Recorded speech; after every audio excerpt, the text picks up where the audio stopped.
So my studio, look, these guys have good taste here. They've got gray, yeah. They probably copied that from me, just saying, you know. No, I'm kidding. But I wanted gray, silver, white, black. I wanted chandeliers that were dripping with crystals and whatever. And let me say this too.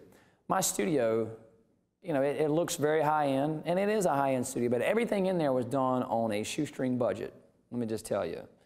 Like the lights that I have in there, these crystal chandeliers, I couldn't afford those normally.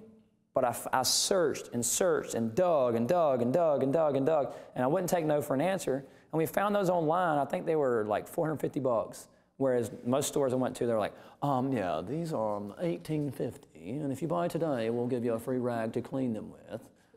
All right, that's not my, I don't even need to be in there. So I had to scour the internet and find it. So no matter where you're wanting to go, there is a way to get there.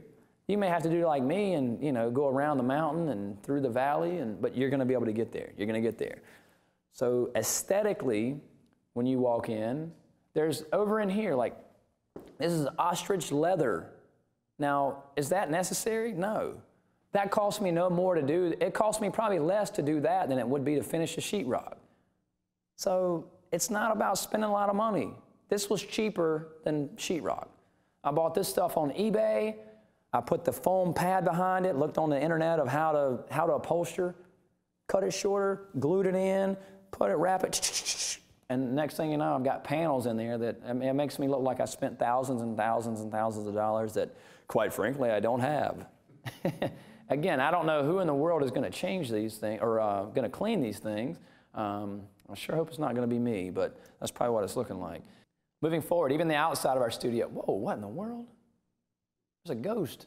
Just kidding. I did that the other night before I came. I was taking some long exposures, and I was like, let me just stand here for one of these and freak people out. But it's Halloween. We have light bulbs that change color. I know, you're like, okay, is that really necessary? No. But again, you have to understand, I should have taken a picture of what's next to me. The buildings that are all next to me on both sides, they were built in the 30s, and they have not changed a thing since the 30s. Maybe a coat of paint.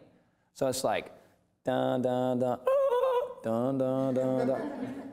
So people ride by, it's all dark.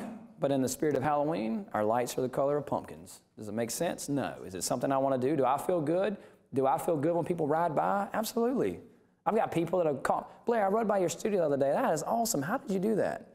Well, wouldn't you like to know? Bless you. Wouldn't you like to know? Another thing that's really important to my brand is music. Anywhere that you go in my studio, you're going to hear music. Not see it. If you see it, you've got some sick powers. You're going to hear music everywhere I go. Prime example, when I walked in here this morning, it was really, really quiet. I'm the new guy here. I didn't want to say, hey, can you turn on radio or something? I feel like I'm at a funeral home. I didn't want to say that because then they're like, okay, who's this guy think he is? We don't have music here. But just in true creative live form, in about 5 minutes, it kicked on, and we were in here, you know, doing our thing. Music just helps. It helps everything. It helps. As a matter of fact, I wish we could turn it on now. But my mood went from, man, I'm really nervous. You know, I'm nervous about how this is going to unfold today. My mood went from that to I just completely forgot what I was doing. Like like right now. I don't even know where I was going with that. No, I'm kidding. But I completely forgot what I was doing, and it eased my mind. So everywhere you go in the studio, no matter where you are, even outside of my studio, when you pull up out in the parking lot, and it's so funny, guys. I have the older generation where I live. It's a very one-minded town. So it's so funny. You can sit in my lobby and watch, and they'll walk by, you know, and they're walking by, and they'll stop. No. They'll look around. They'll hear the music pumping, you know, and they'll look in there and they'll say, and they'll, you know, as they walk by, and then I walk out with my hair the way it is, and they're like, yeah, that dope's got another one, I guess. I don't really appeal to the older crowd in my community, you know, at face value. But if they give me a chance to come out and talk with them and help put their stuff in the car, then they're like, oh, I know you. I know who you are. I've heard Gertrude talk about you. You're just a sweet young man.